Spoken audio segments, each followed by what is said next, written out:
Isabella leaned in, her perfume a familiar scent of lavender and quiet strength, a stark contrast to the cloying, expensive fragrances that filled the dining room. Her hand, warm and slightly wrinkled, covered her son Liam's on the polished mahogany table. The boisterous laughter of his wife's family echoed from the living room, a sound that had long ago curdled from joyful to grating in Liam's ears. Her voice was barely a whisper, a current of urgency beneath the surface of the family gathering's noise. "Liam," she breathed, her eyes, the same deep blue as his, holding a profound sadness. "I don't want to be this person. I don't want to plant this seed. But you need to protect yourself. Check her phone tonight." The words were a quiet detonation in the carefully constructed piece of Liam's life. He didn't pull his hand away. He didn't register shock on his face. He simply absorbed the impact, the force of it settling deep in his gut like a stone. He had felt the tremors for months, the subtle shifts in the foundation of his marriage to Chloe. The late nights she claimed were with girlfriends, the sudden, expensive gifts to herself she explained away with a breezy comment about her father's generosity, the way her eyes would slide past his as if he were a piece of furniture she had grown tired of. He had chosen to interpret these as signs of her own unhappiness, perhaps with the life he was providing, a life he had intentionally kept simple, modest, unassuming. He thought it was a test of character of their bond. His mother's whisper told him it wasn't a test. It was a verdict already delivered in his absence. He nodded once, a gesture so small it was almost imperceptible. He squeezed her hand, a silent thank you for her courage, for her painful loyalty. The next morning, the sun streamed through the large windows of the home he had bought, the home Chloe believed was a generous rental paid for by her father. The light illuminated the fine layer of dust on the coffee table, a testament to a home that had lost its warmth. On that table sat a stack of documents, crisp and severe. At the very top, the words were stark and unavoidable. Petition for dissolution of marriage. Liam had spent the night not in a storm of rage, but in a crucible of quiet, chilling clarity. His mother's words hadn't given him anger. They had given him permission to finally see what was already there. Chloe thought he was a simple man, a freelance financial analyst who barely made enough to cover his share of the bills. She and her family saw him as a project, a charity case, a harmless, gentle man they could patronize and control. They didn't know the man who had spent the night liquidating certain shared assets, securing his private servers, and communicating with the most formidable divorce attorney in the state. They didn't know that their quiet, unassuming Liam was the founder and sole proprietor of Kestrel Analytics, a boutique firm that managed portfolios so vast that the annual income of Chloe's entire family was, to him, a rounding error. Within 24 hours, their world, built on a foundation of condescension and lies, would be irrevocably dismantled. And it all started with a mother's whisper.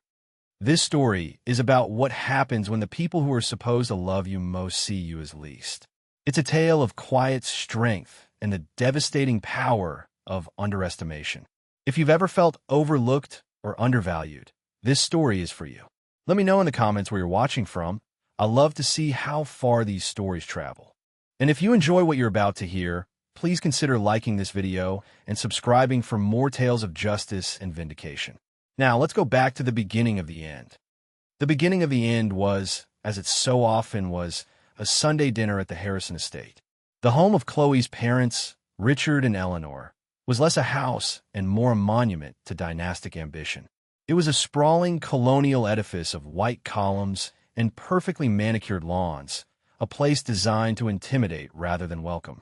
Liam always felt like he needed a visitor's pass to walk through the grand, two-story foyer. He drove there in his modest, reliable sedan, a car that Marcus, Chloe's brother, never missed an opportunity to mock. Chloe, of course, drove the gleaming luxury SUV that her father had supposedly gifted her for her birthday. Liam knew the truth. The wire transfer that had paid for it had come from one of his own accounts, routed through a third-party entity and designated as a parental gift at Chloe's specific request. To avoid any awkwardness at the time, he had seen it as a harmless, if slightly strange, request to maintain appearances for her family. Now, he saw it for what it was. Another layer in the elaborate fiction she had constructed around their lives. They were greeted at the door, not by family, but by a housekeeper who took their coats with an air of practiced indifference. The sounds of conversation and clinking glasses drifted from the formal living room. As they entered, Eleanor Harrison turned, her smile as bright and hard as the diamonds at her throat. "Liam, you made it. I trust the traffic wasn't too dreadful for you." The implication, as always, was that he had traveled from some distant, lesser part of the city. In reality, their home was a mere 15 minutes away. "It was fine, Eleanor. Good to see you," Liam said, his voice even and calm. He had long ago perfected the art of absorbing these microaggressions without reaction. It was a form of emotional armor. Marcus, holding a glass of what Liam knew was obscenely expensive scotch, sauntered over. He was a man who wore his privilege like a bespoke suit, perfectly tailored and intended to make everyone else feel shabby. "Still driving that thing, are we, Liam?" He smirked, clapping Liam on the shoulder with a little too much force. "I keep telling Chloe, we need to get you into a respectable vehicle. It's a matter of family image, you know." Chloe, standing beside him, offered a weak, apologetic smile that didn't reach her eyes. "Oh, Marcus, leave him be. Liam is practical." The word hung in the air, a synonym for poor, for unambitious, for lacking. Liam just smiled faintly. "It gets me where I need to go, Marcus. And the insurance is very reasonable." He knew the comment would irritate Marcus, whose entire existence was a rejection of the very concept of reasonable. The dinner that followed was a masterclass in subtle humiliation. Richard, Chloe's father, a man whose spine seemed to have been surgically removed years ago, presided over the head of the table in benign silence. He was not a cruel man, but his passivity was a form of poison. He listened as his wife and son took turns dissecting Liam's life, his career, his choices, and he said nothing. He was the silent enabler, the quiet co-signer on their campaign of disrespect. "I was speaking with Julian Croft the other day," Eleanor announced, dabbing her lips with a linen napkin. She directed her gaze at Chloe, but the statement was for Liam's benefit. Julian Croft was the son of a rival real estate developer, a man Marcus idolized. He just closed on the new downtown tower project. Can you imagine? At his age. Some men just have that drive, that killer instinct. He's a shark in the best possible way. Marcus chimed in, swirling the wine in his glass. "He told me his bonus this year will have 7 figures. Not including stock options, of course." He glanced at Liam, a predatory gleam in his eye. "How's the freelance world treating you, Liam? Still crunching numbers for dentists and plumbers?" The table fell silent. It was a direct hit, a deliberate attempt to wound. Liam had once, years ago, mentioned helping a friend who was a dentist set up his practice's accounting system. Marcus had clung to that detail like a weapon. Liam took a slow sip of water. He met Marcus's gaze across the expanse of polished wood and glistening silverware. "It's steady," he said, his tone placid. "The work is interesting. I enjoy the flexibility." "Flexibility?" Marcus scoffed, a short, sharp laugh. "That's what we call it when we don't have a real job." Chloe shifted uncomfortably in her seat. She reached over and placed a hand on Liam's arm, a gesture that might have looked supportive to an outsider. But Liam felt the faint, condescending pat. It wasn't a gesture of defense. It was one of pity. "Marcus, be nice," she chided softly, but there was no force behind it. "Liam works very hard." "Hard at what, exactly?" Eleanor cut in, her voice like chilled steel. "Chloe, darling, you deserve a partner who can provide for you, who can stand with you, not behind you. All this potential that we thought he had when you first met, where has it gone?" Liam felt his mother, Isabella, who was seated beside him, stiffen. She was a woman of immense grace and dignity, but he knew her patience was wearing thin. She had raised him alone after his father's early death, instilling in him the values of integrity, hard work, and humility. She saw this family's arrogance for what it was, a brittle shell covering a deep well of insecurity. He looked at his wife. He looked at the woman who had once claimed to love him for his quiet nature, his steady presence. He saw a stranger, a woman who was embarrassed by the very qualities she had once cherished. Her face was a mask of strained nonchalance, her loyalty fractured and scattered. She said nothing to defend him. She offered no resistance to her family's casual cruelty. She just sat there, a beautiful, silent accomplice. Liam placed his fork and knife down, perfectly parallel, on his plate. He looked at Eleanor, then at Marcus. He gave them a calm, measured smile. "I believe a person's worth isn't measured by the car they drive or the size of their bonus," he said, his voice soft but carrying a strange weight in the suddenly quiet room. "It's measured by their character, by their integrity." Marcus rolled his eyes. "Oh, here we go. St. Liam of the high moral ground. Spare us this sermon, will you? You can't pay a mortgage with integrity." "That's true," Liam agreed, still smiling. "But it does help you sleep at night." The rest of the meal passed in a tense, frigid atmosphere. The conversation shifted to safer, more superficial topics: vacation plans, country club gossip, the latest society scandal. Liam remained silent, an observer in his own life. He watched Chloe laugh at one of Marcus's jokes, a laugh that sounded brittle and false. He watched her mother preen, her father recede further into his chair. He felt a profound and desolate sense of alienation. He was not one of them. He never would be. And the most painful part was that his own wife was leading the charge to keep him out. As the evening wound down and people began to disperse, Isabella touched his arm. "Walk with me to the garden, Liam," she said. It was not a request. They stepped out into the cool night air. The garden was Eleanor's pride and joy, a meticulously sculpted landscape of rose bushes and stone pathways. It was beautiful, but like the house, it felt sterile, lacking a soul. They walked for a moment in silence, the sound of their shoes crunching softly on the gravel path. "I can't stand it," Isabella said finally, her voice trembling with a contained fury. "I cannot stand the way they treat you, the way she lets them treat you." "It's how they are, Mom," Liam said, his own voice weary. "It's nothing new. But it's worse now," she insisted, stopping and turning to face him. The moonlight cast her features in silver and shadow. "There's something else, Liam, a contempt that wasn't there before. It's in her eyes when she looks at you, or rather, when she looks through you." He couldn't deny it. He had seen it too. He just hadn't wanted to name it. Isabella took a deep breath, steeling herself. "I was in the powder room earlier. Chloe came in with her phone, talking to someone. She thought she was alone." Isabella's eyes filled with a pained empathy. "She was laughing, Liam, a cruel kind of laugh. She was talking about you, about your little freelance business and your adorable little budget. She called you her project that had run its course. She said she was just waiting for her father to close his new investment deal, and then she'd be finally free." Each word was a precise, surgical cut. Liam felt the air leave his lungs, but his expression remained unchanged. He was a fortress, and the walls were holding, but the foundations were cracking. "There's more," Isabella continued, her voice dropping to that fateful whisper.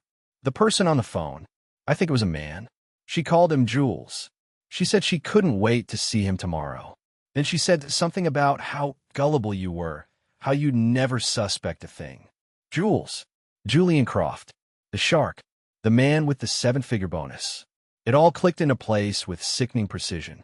The puzzle he hadn't even known he was solving was suddenly complete. That was when she took his hand, her grip fierce and protective. That was when she looked into his soul and delivered the words that would change everything. "Liam, I don't want to be this person. I don't want to plant this seed. But you need to protect yourself. Check her phone tonight." He stood there in the cold, manicured garden, the sound of his wife's family's laughter a distant, mocking echo. He felt not a hot rush of anger, but a wave of icy calm. The fog of denial, of hope, of misplaced love had finally lifted. He could see the landscape of his marriage with perfect, devastating clarity. It was a barren and hostile territory, and he knew, with absolute certainty, that he could no longer live there. Returning to the house, Liam felt a strange sense of detachment, as if he were watching a movie of his own life. He exchanged pleasantries with Richard, endured one last condescending remark from Marcus, and accepted a cool, perfunctory kiss on the cheek from Chloe. Her skin felt foreign to him. Her scent, the one he had once found intoxicating, now seemed synthetic and cloying. He met his mother's eyes across the room one last time. He saw her worry, her love, her strength.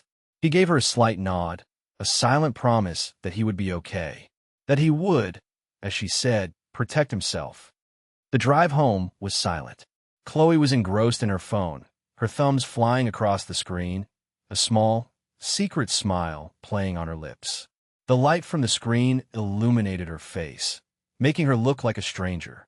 Liam drove with a steady hand, his gaze fixed on the road ahead. He was no longer just driving home. He was driving toward a precipice. Once inside their house, his house, the charade continued. Chloe kicked off her heels and sighed dramatically.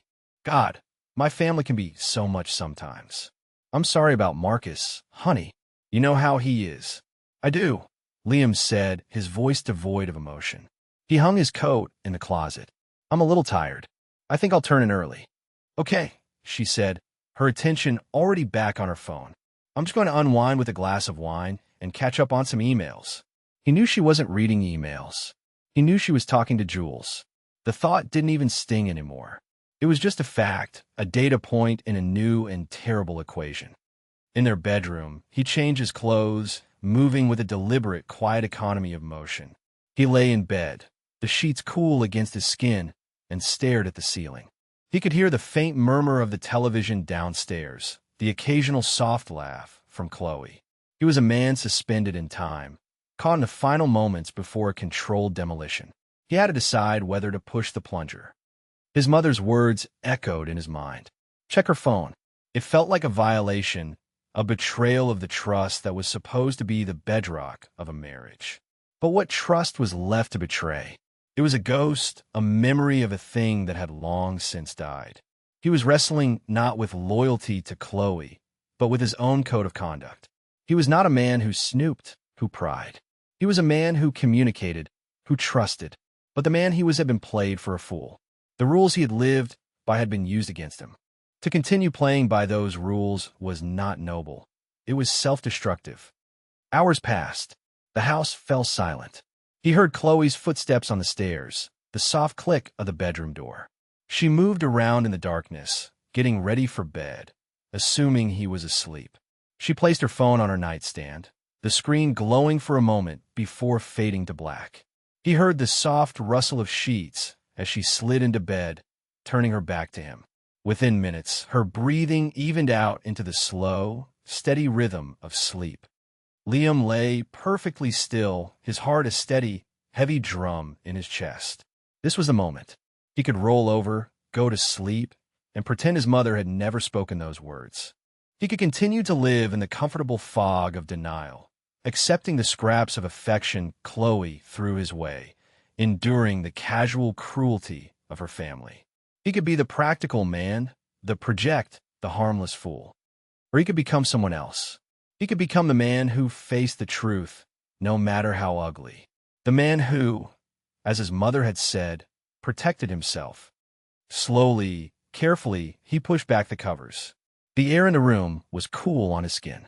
He moved with a silence born of years of living a life of quiet observation. He stood by her side of the bed, a silhouette in the faint moonlight filtering through the window. Her phone lay on a nightstand, a small, dark rectangle of secrets. He reached for it. His hand was perfectly steady. There was no tremor, no hesitation. There was only a cold, grim sense of purpose. He picked it up. He knew her passcode. She had used their anniversary, a bitter irony that now felt like a taunt. His thumb moved over the screen. 0-8-1-4. The screen unlocked. The demolition had begun. The first thing he saw was the open messaging app. The name at the top was Jules. The conversation history was long, stretching back for months. Liam's breath hitched, just once a single sharp intake of air. Then the icy calm returned, more profound than before. He began to read. It was worse than he could have ever imagined. An affair was one thing. He had steeled himself for that. This was something far more corrosive. It was a chronicle of his own humiliation, narrated by his wife. Jules, how was dinner with the in-laws and the charity case? Chloe, ugh, you have no idea. The usual sermon on integrity from St. Liam. I thought my mother was going to throw her bread roll at him. Jules, haha, you have the patience of a saint yourself for putting up with him. Chloe, it's not patience, it's a strategy. Dad's investment deal is almost closed. The one with that anonymous East Coast firm. Once that money is secured, my allowance doubles. Then I can finally drop the dead weight. The lawyer said it'll be a clean break. He has no assets in his name, so it'll be easy. Liam had to sit down. He sank onto the edge of the ottoman at the foot of their bed, the phone clutched in his hand. He has no assets in his name. The lie was so audacious, so complete. Everything was in his name. The house, the cars, the investment accounts that funded her lifestyle. He had structured it that way for tax efficiency, for simplicity, under the umbrella of his holding company. He had explained it to her once, but she must have tuned it out, her eyes glazing over at the mention of trusts and LLCs, assuming his little business was just that, little. She had built her entire exit strategy on a foundation of complete ignorance. He kept scrolling, his movements becoming mechanical. He was no longer a husband discovering a betrayal. He was an analyst gathering data. Chloe, he bought me that hideous necklace for my birthday. The little silver one. I told him I loved it. I gave it to the housekeeper last week. Jules, you're a cruel woman. Chloe Harrison. Chloe, he's just so bland. So predictable. Do you know he still uses that same worn-out leather briefcase he's had since college? It's mortifying. Marcus calls him the beige accountant. The briefcase. It was sitting on the floor by his side of the bed. It was old, the leather softened and scarred with years of use. It was also fireproof, waterproof, and contained encrypted hard drives holding the entirety of his business operations and personal financial data. It was the one object that was entirely his, a symbol of the life they never saw. To them, it was a mark of his failure. To him, it was his fortress. He read about their meetups, their trips to boutique hotels he had unknowingly funded. He read their mockery of his taste in movies, his love of quiet nights at home, his relationship with his mother. They picked apart every facet of his personality, every piece of his life, and found it wanting. It was a systematic dismantling of his character, a vivisection of his soul performed by the two people who were supposed to be his partner and her lover. The final exchange was from just an hour ago, after she had come upstairs. Chloe, he's asleep already. Predictable as always. I'll see you tomorrow at the hotel. 11 a.m. Don't be late. Jules, wouldn't miss it for the world. Dream of me. Chloe, always. Liam closed the app. He felt nothing.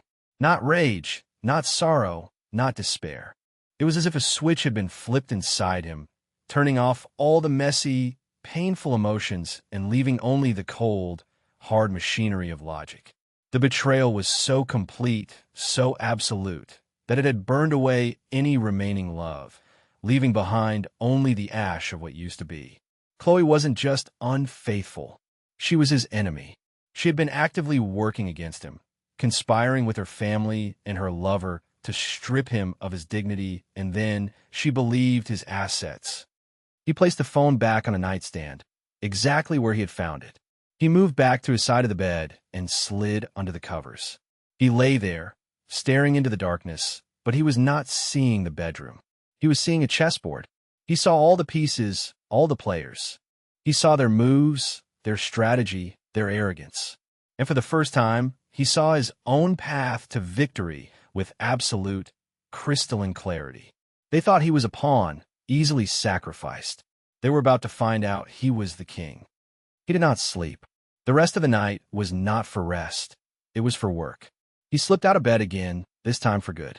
He went to his home office, a room Chloe rarely entered, dismissing it as his little man cave. He closed the door, the click of the latch sounding like the cocking of a gun. He sat down at his desk and opened his laptop. The screen bathed his face in a cool blue light. He brought the old leather briefcase up and set it on the desk, clicking open the tarnished brass latches. First, he sent an encrypted email to David Chun, his partner and the chief technology officer of Kestrel Analytics. David was in the Singapore office, where it was already midday. The subject line was simple: Execute Protocol Nightingale. It was a contingency plan they had established years ago, a kill switch designed to protect the company's assets and Liam's personal finances in the event of a hostile attack, be it corporate, legal, or personal. It would trigger a cascade of actions: freezing certain joint accounts, transferring liquid assets into secure trusts, and creating a complete, audited paper trail of every penny he had ever earned and spent within the marriage. David would have it all done before the sun rose in America. Next, he called Arthur Vance, his personal attorney. It was 3 a.m, but Arthur, a man who billed at $2,000 an hour, was always on call. "Arthur," Liam said, his voice low and steady. "It's Liam Sterling. I need you to draw up divorce papers. Irreconcilable differences. And I need them ready for my signature by 9 a.m. There was a pause on the other end of the line. "Liam, is everything all right?" "Everything is becoming clear, Arthur. I'm sending you a secure file now. It contains evidence of infidelity and financial conspiracy. I want a clean, swift, and decisive action. No alimony. She has her own means, or so she believes. The house is to be vacated within 30 days. The SUV is to be returned. I will be fair with personal effects, but nothing else. No negociation." "I understand," Arthur said, his voice shifting from concerned friend to sharp as a razor lawyer. "I'll get it done. The papers will be on your desk by 8 inch. After the call, Liam began the meticulous process of printing documents. He printed bank statements going back 7 years, showing the source of all funds. He printed the deed to the house, clearly showing the sole owner as a trust he controlled. He printed the title for the SUV, again owned by his company. He printed the wire transfer confirmations for every major gift Chloe had received from her father, tracing them back to his own accounts. He printed out screenshots of the text messages, a damning record of her contempt. He compiled it all into a neat, undeniable stack, a monument to her deceit. As dawn began to break, painting the sky in shades of gray and pink, Liam felt a strange sense of peace. The man who had gone to that family dinner last night was gone. That man had been patient, tolerant, and endlessly forgiving. He had absorbed insults and overlooked slights in the name of a love he now knew was a fiction. The man who sat in this office, surrounded by the architecture of his real life, was different. He was not cruel, he was not vindictive, but he was done. He would no longer be the silent, accommodating fool. He would be the architect of his own justice. He placed all the documents on the coffee table in the living room, with the petition for divorce right on top. He made a pot of coffee, the rich aroma filling the sterile silence of the house. He sat in an armchair, sipping the hot liquid, and waited. He waited for the woman who shared his bed, but not his life, to wake up and walk into the ruin she had built for herself.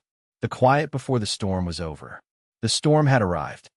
Chloe came down the stairs around 8:30, yawning, wrapped in a silk robe that Liam had bought her from a trip to Milan, a business trip she thought was a small conference in Cleveland. She saw him sitting in the armchair, a coffee cup in his hand, and she frowned slightly. "You're up early," she said, her voice husky with sleep. She walked toward the kitchen, her back to the coffee table. "Did you make coffee? I'm dying for a cup." "I did," Liam said.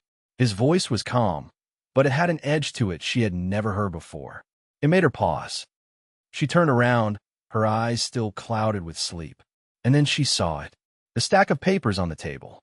Her eyes narrowed, trying to make out the words on the top sheet. She took a step closer. The frown on her face deepened into a look of confusion, then dawning horror. "Liam, what is this?" she asked, her voice a whisper. She looked from the papers to his face. The man looking back at her was not the gentle, accommodating husband she knew. His eyes were like blue ice. There was no anger in them, but there was no love either. There was nothing but a vast, cold finality. "It's a petition for dissolution of marriage, Chloe," he said, his voice perfectly level. "I am divorcing you." She stared at him, then let out a short, disbelieving laugh. "What? You're what? Is this a joke?" After one bad dinner with my family. We're going to be dramatic? This has nothing to do with one bad dinner, he said, taking a slow sip of his coffee. This has to do with everything. It has to do with Julian Croft. It has to do with you waiting for your father's investment deal to close so you could be finally free. It has to do with my adorable little budget and the necklace you gave to the housekeeper. The color drained from Chloe's face. Every word was a hammer blow, shattering her composure. She stumbled back, her hand flying to her mouth. How do you know that?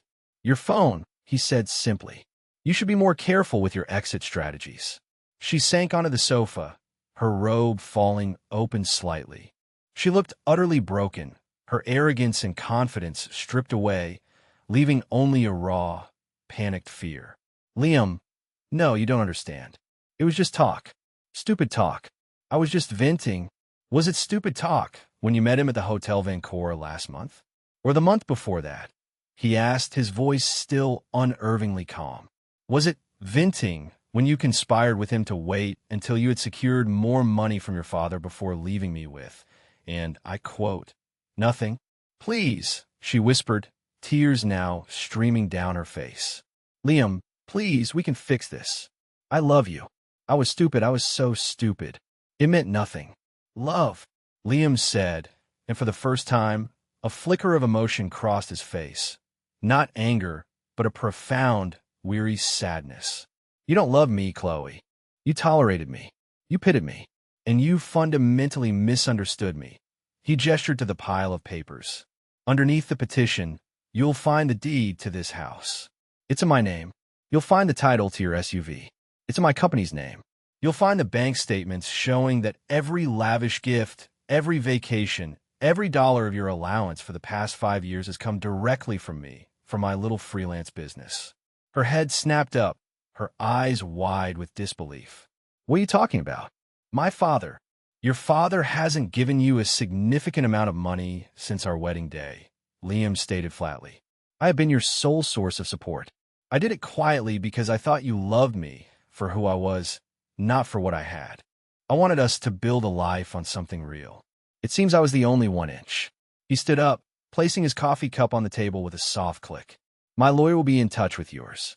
I suggest you hire a good one. You have 30 days to vacate the premises. You can take your personal belongings, of course. Everything else stays. He started to walk toward the door. Her panic turned to rage. You can't do this. You'll be ruined. My father will destroy your little business. He'll make sure you never work in this city again. Liam paused at the door, his back to her. He turned his head slightly, a small, sad smile on his lips. Oh, Chloe, he said softly. That investment deal your father is so desperate to close? The one with the anonymous East Coast firm? He turned to face her fully, his eyes holding hers. That's my firm. And as of an hour ago, the offer has been officially withdrawn. The finality of those words hung in the air like smoke. Chloe's face crumpled, the last vestiges of her defiance collapsing into utter devastation. She had not just lost a husband. She had lost everything, and she had orchestrated the entire downfall herself. Liam walked out the door, closing it softly behind him, leaving the wreckage of his marriage in his wake. The storm was over, and in the quiet aftermath, for the first time in a very long time, he felt the promise of sunshine. The hours that followed were a blur of frantic, desperate communication from the Harrison family. It began with Chloe, a barrage of texts that cycled through disbelief, tearful apologies, furious threats, and pathetic pleas. Liam read none of them. He had created a filter that sent all her messages, and any from her known numbers, directly to a folder for his lawyer to review. He would not engage. The conversation was over. Around noon, his phone rang. The caller ID showed Marcus Harrison. On a whim of morbid curiosity, Liam answered, putting the call on speaker. Liam, what the hell is going on? Marcus's voice was a frantic bark, stripped of its usual smug superiority. Chloe is hysterical. She's saying you've lost your mind. You're divorcing her? And what is this nonsense about you pulling Dad's investment deal? It's all true, Marcus, Liam said, his voice as calm as a placid lake. You can't do that. Marcus sputtered. We have plans, Based on that capital, the company's expansion, my new department. You're sabotaging us. This is because of what I said at dinner, isn't it? I was joking. You're really this petty. Liam almost laughed. The staggering narcissism of the man was almost impressive. No, Marcus, this isn't about a joke at dinner. This is about years of disrespect. It's about a fundamental lack of character. And most importantly, it's about my wife conspiring to defraud me. The deal is off. Permanently. You're nobody, Marcus shouted, his voice cracking with desperation. You're a freelance nobody. You don't have that kind of power. You've always had a problem underestimating people. Marcus, Liam said softly. It's your fatal flaw. He hung up the phone. Next came Eleanor. Her call was different. It was cold, calculating, and laced with venom. Liam, I don't know what kind of game you think you're playing, she began without any preamble. But you are making a grave mistake. You are throwing away the best thing that ever happened to you. The Harrison family has a long memory. We will see to it that your reputation is dragged through the mud. You will be a pariah. Eleanor, Liam replied, his tone one of profound boredom. My reputation is built on results, not on country club gossip. My clients are not your friends. They are serious people who care about competence and integrity. Two concepts you might want to look up. Your threats are as empty as your values. Do not call me again. He disconnected the call before she could respond. The only one he didn't hear from was Richard, the silent enabler. His silence, in the end, was his most consistent trait. That afternoon, Liam had arranged for a meeting, not with his lawyers, but with his mother. He met her at a small, quiet cafe far from the orbits of the Harrison family. She was already there, a cup of tea in front of her, her expression etched with worry. When she saw him, her face softened with relief. Liam, are you all right? He sat down opposite her and gave her a genuine smile, the first one he'd felt in what seemed like an eternity. I'm better than all right, Mom. I'm free. He told her everything. He told her what he'd found on the phone, the depth of the deceit. He told her about the steps he had taken through the night, the divorce papers, the canceled deal. He watched as her worry was replaced by a fierce, righteous anger on his behalf, and then a profound pride. You did the right thing, she said, reaching across the table to take his hand. Her grip was firm, grounding. It was painful, and I'm so sorry you had to go through it. But you stood up for yourself. You chose your own dignity. Your father would have been so proud of you. Tears pricked at Liam's eyes, but he blinked them away. Thank you, Mom, for everything, for having the courage to tell me. You saved me. You saved yourself, Liam, she corrected gently. I just opened the door. You were the one who had the strength to walk through it. The days that followed were a methodical process of disentanglement. As promised, Arthur Vance was a shark. He handled all communication, shielding Liam from the ongoing drama. The Harrisons predictably tried to fight. They hired a bulldog of a lawyer who made loud noises about emotional distress and unfair dispossession. Arthur simply responded by presenting the folder of evidence, the text messages, the proof of financial support, the premeditated nature of Chloe's plans. He also subtly hinted that if they chose to make this a public spectacle, the details of the failed investment deal and the reasons for its cancellation might become a matter of public record, which would be devastating for Richard Harrison's already precarious business reputation. The fight went out of them almost immediately. Their bluster was predicated on the belief that Liam was weak and poor. Faced with the reality that he was powerful and wealthy, their strategy collapsed. They were bullies who had finally encountered a target who wouldn't flinch. A week before a 30-day deadline to vacate the house, Liam received an unexpected visitor at his temporary office, a sleek, minimalist space downtown that he used for high-level meetings. The receptionist buzzed him. Mr. Sterling, there is a Richard Harrison here to see you. He doesn't have an appointment. Liam paused for a moment. Then he said, send him in. Richard Harrison entered the office looking like a man who had aged a decade in 2 weeks. His expensive suit hung on him.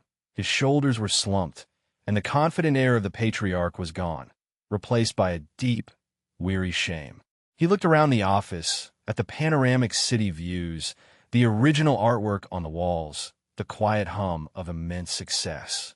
He finally seemed to be understanding the scale of his misjudgment. "Liam," he said, his voice raspy. "Thank you for seeing me." "Richard," Liam replied, gesturing to a chair. "What can I do for you?" Richard sat down heavily. He didn't speak for a long moment, simply staring at his hands. "I came here to... I'm not even sure what I came here for. To apologize, I suppose. Though I know it's not nearly enough." He looked up, and for the first time, Liam saw something other than benign indifference in the man's eyes. He saw genuine remorse. "I stood by," Richard said, his voice thick with self-loathing. "I let my wife and my son mock you in my own home. I let them treat you like you were nothing.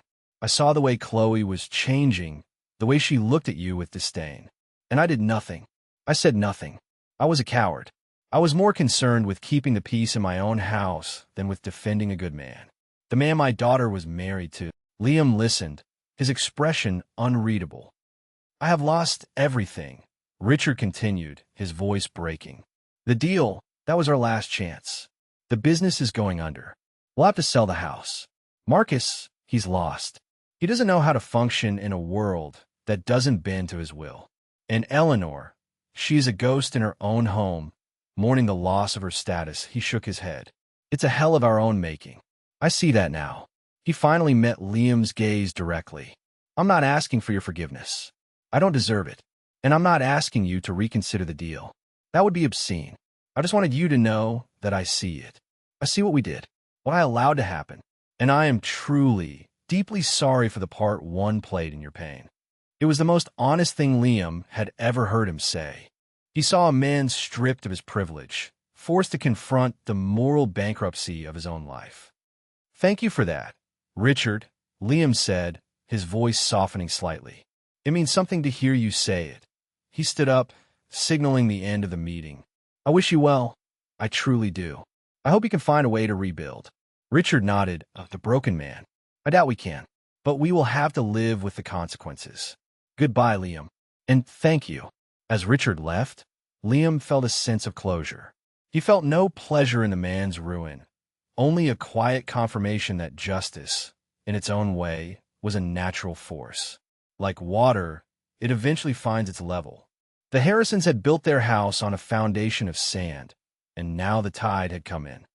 A few months later, Liam was in his new home, a penthouse apartment that overlooked the city.